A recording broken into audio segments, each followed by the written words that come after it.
Right, absolutely. Professor Vesalan, thank you so much for joining us on NewsX World with that perspective. Meanwhile, according to reports, the British police arrested more than 425 people, mostly under anti-terrorism laws, for demonstrating in support of Palestine Action. Britain has banned Palestine Action under anti-terrorism legislation in July after some of its members broke into a Royal Air Force base and damaged military planes. The group accuses Britain's government of complicity in what it says are Israeli war crimes in Gaza. Several hundred people demonstrated in front of the UK Parliament, with some holding placards of, I quote here, "I oppose genocide, I support Palestine Action." Let's hear what some of the protesters had to say. Well, I'm here for the second time as well.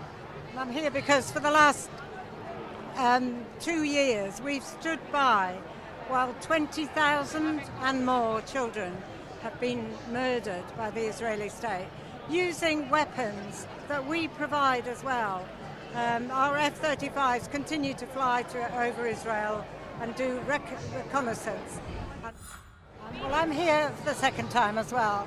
I'm here because for the last 2 years we've stood by while 20,000 and more children have been murdered by the Israeli state, using weapons that we provide as well.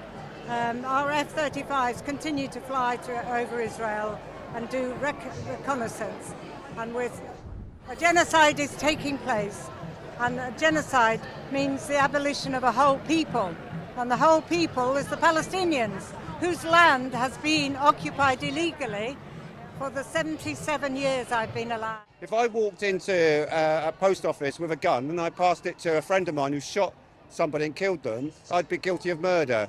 Our government is doing exactly the same by allowing our factories to make the parts of the planes that are being used when we sell them to Israel to kill children every day.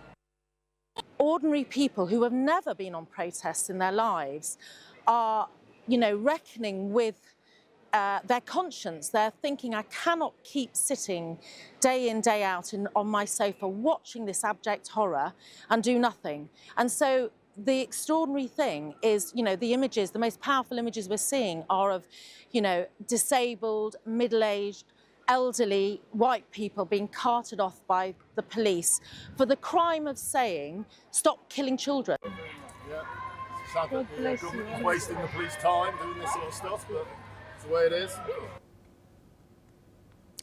Meanwhile, protesters took to the streets of Jerusalem